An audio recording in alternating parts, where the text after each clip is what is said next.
નમસ્કાર દર્શક મિત્રો, ચક્રવાત દેશમાં આપનું હાર્દિક સ્વાગત છે અને હું છું યોગેશ રંગપડિયા। સૌરાષ્ટ્રની ધરામાં અનેક સંતો થઈ ગયા, અનેક સુરવીરો થઈ ગયા, અનેક દાતારો થઈ ગયા, અનેક સૌરાષ્ટ્રની અંદર ઇતિહાસ સાથે જોડાયેલા ભક્તો, સંતો, મહંતોની આ ભૂમિ છે। સૌરાષ્ટ્રની અંદર આવા જ એક સંત થઈ ગયા નાથા ભગત। નાથા ભગતની મારે આજે વાત કરવી છે કે જેઓ સૌરાષ્ટ્રની અંદર જામનગર જિલ્લામાં ધ્રોલ તાલુકામાં માવાપર ગામેલા પટેલ પરિવારમાં જન્મ્યા હતા અને 38 વર્ષ સુધી તેમને અખંડ રામધૂન તેના જે કરી રહ્યા હતા। નાથા ભગત છેલ્લા 6 વર્ષ ત્યાં ધામમાં ચાલી ગયા છે, પણ આજે પણ એ નાથા ભગતની જે ધૂન છે, જે રામ નામની ધૂન છે, એ આજે પણ નાથા ભગતના નામથી તેમના જે સ્વયંસેવકો છે એ ચલાવી રહ્યા છે। ત્યારે જે નાથા ભગતની જે નેમ હતી, રામધૂન સતત રાત દિવસ, એ હરિદ્વાર હોય, અયોધ્યા હોય, સૌરાષ્ટ્ર મોરબી જિલ્લાના પણ અનેક ગામોમાં અખંડ રામધૂન આજે પણ ચાલી રહી છે। ત્યારે તેમના અનુયાયીઓ દ્વારા છેલ્લા જે નાથા ભગત ગયા બાદ પણ તેમને આ કાર્ય સંભાળ્યું છે અને જે રામ નામના જાપ છે સતત ને સતત અનેક ગામોમાં ચાલી રહ્યા છે।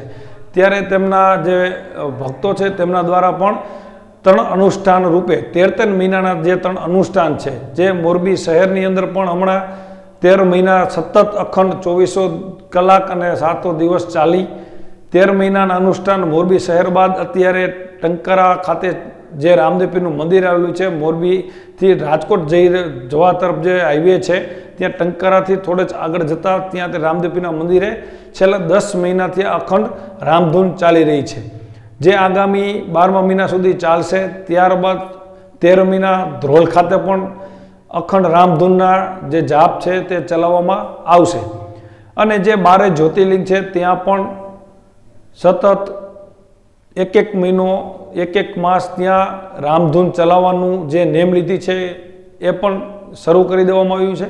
ત્યારે અત્યારે જે ટંકારા ખાતે 10 મહિનાથી રામધૂન ચાલી રહી છે, ત્યારે એ ટંકારા ખાતે અત્યારે જે રામધૂન ચાલે છે, અખંડ રામધૂન સાથે જે ભજન અને ભોજન બંનેનો સમાવેશ ત્યાં અત્યારે થઈ રહ્યો છે। ત્યારે કઈ રીતે રામધૂનનું આયોજન થાય છે, બપોરે, સાંજે અને કેટલા સવારે લોકો ભોજન ગ્રહણ, પ્રસાદ ગ્રહણ પણ કરે છે, તેમની આપણે અત્યારે જે તેમના સંચાલક જે સંચાલન કરી રહ્યા છે, જે તેમના ભક્તો છે તેમની સાથે પણ આપણે વાત કરશું। જે આયોજકો અત્યારે આયોજન કરી રહ્યા છે, સુચારુ રૂપે આયોજન કરી રહ્યા છે, અનેક લોકો ત્યાં આવે છે, અનેક ગામના લોકો સતત રામધૂનના જાપ, રામધૂન, રામ નામ સતત જપી રહ્યા છે। ત્યારે આપણે આ વિડીયોમાં જોઈશું કે કઈ રીતે રામધૂન ચાલુ છે અને આગામી દિવસોમાં કયા પ્રકારના આયોજન થવાના છે। જુઓ વિડીયોમાં।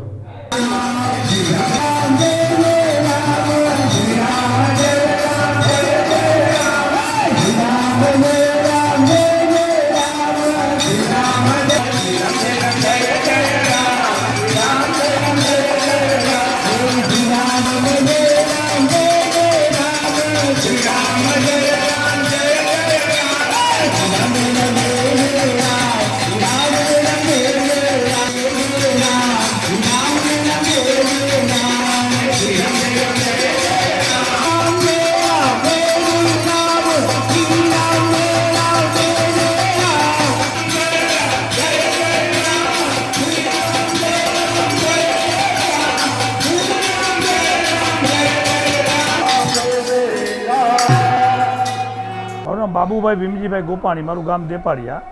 આ ધૂન જામનગર જિલ્લાના ધ્રોલ તાલુકાના માવાપર ગામે પટેલ જ્ઞાતિમાં જન્મેલા એવા પરમ પૂજ્ય સંત શ્રી નાથા બાપાના આશીર્વાદથી છેલ્લા 38 વર્ષ થયા પરમ પૂજ્ય સંત શ્રી નાથા બાપાએ જ્યોતને પ્રગટાવી છે। પહેલાં પોતે હરિદ્વારમાં, અયોધ્યામાં ધૂન કરતા અને અહીંયા આજુબાજુના અંદાજે 400 થી 450 ગામમાં પોતે ધૂન ચાલુ કરાવી, પ્રભાત ફેરી ચાલુ કરાવી અને તમામ જગ્યાએ રામ નામને ધૂતતું કરાવ્યું છે અને છેલ્લા 6 વર્ષથી આ પૂજ્ય નાથા બાપા સાકેત ધામ વહી ગયા છે। પછી પોતાની નેમ પૂરી કરવા માટે અમે આખા સર્કલ સાથે મળી અને હાલમાં 12 વર્ષથી આ દેપાડિયાની અંદર અવિરત રામ નામ ચાલુ છે। રાજપર, ખંભાળા, અયોધ્યા, ટંકારા આવી જ બધી જગ્યાએ રામ ધૂન ચાલે છે. પણ પૂજ્ય નાથા બાપા સાકેતધામ ગયા પછી અમે બધાએ એક સંકલ્પ કર્યો છે કે 13 મહિનાની 3 અનુષ્ઠાન રૂપે ધૂન કરવી. તો પહેલાં મોરબી, ટંકારા અને ધ્રોલ. તો અમે મોરબીની અંદર પૂર્ણ કરી અને ટંકારાની અંદર છેલ્લા 10 મહિનાથી આવી રીતે અવિરત રામ નામ જપ યજ્ઞ ચાલુ છે. અને આવતી 31/12/2024 મંગળવારના દિવસે આ ધૂન વિરામ લેશે અને અહીંયાથી આ ધૂન ધ્રોલ મુકામે 13 મહિનાની ધૂન અહીંયા ચાલુ થશે. આવી રીતનું અમારું આયોજન છે. આ તમામ કાર્ય પરમ પૂજ્ય સંત શ્રી નાથા બાપા પ્રેરિત ચાલે છે અને અમે કોઈ પાસે દાન દક્ષિણા કે પૈસાની અમે માંગણી કરતા નથી. આ અમારો નિયમ છે. પણ સાથે સાથે કોઈ પણ વ્યક્તિના માતા પિતા અથવા મૃત્યુ પામેલા કોઈ પણ વ્યક્તિના મોક્ષાર્થ માટે, આત્માની શાંતિ માટે ગમે ત્યારે પોતે ધૂન કરાવી શકે છે. તેમના સગાવાલા સંબંધીને આમંત્રિત કરી અને એનો પ્રસંગને માણી શકે છે. આ રીતનો અમારો કાર્યક્રમ છે. દર વર્ષે ચૈત્ર મહિને 1 મહિનો અંદાજે બોડી સંખ્યામાં 500, 700, 800 વ્યક્તિ બોડી સંખ્યામાં અમે અયોધ્યા ધામ ધૂન કરવા માટે જાય છીએ.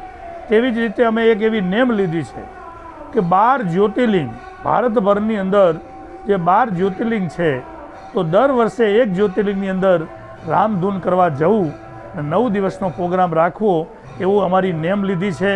તો ગઈ સાલ અમે સૌરાષ્ટ્રે સોમનાથ અમે 18 દિવસની ધૂન કર્યા છે અને આવતી 15/10/2024 દિવસે અમે મલ્લિકાર્જુન ધામ ધૂન કરવા માટે 650 વ્યક્તિની આસપાસ અમે જવાના છીએ.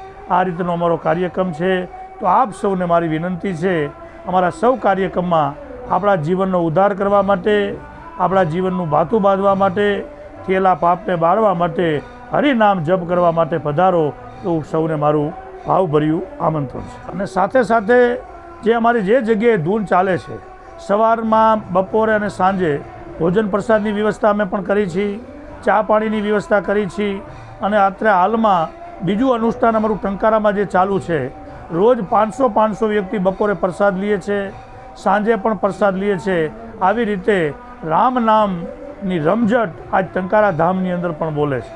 તો આવા કાર્યક્રમમાં સૌ જોડાયા છે. અને ખાસ કળિયુગની અંદર પરમ પૂજ્ય સંત શ્રી નાથા બાપાનો એક જ સંદેશ હતો, કલી કેવલ નામ આધારા, જપી જપી ઉતરે ભવપારા.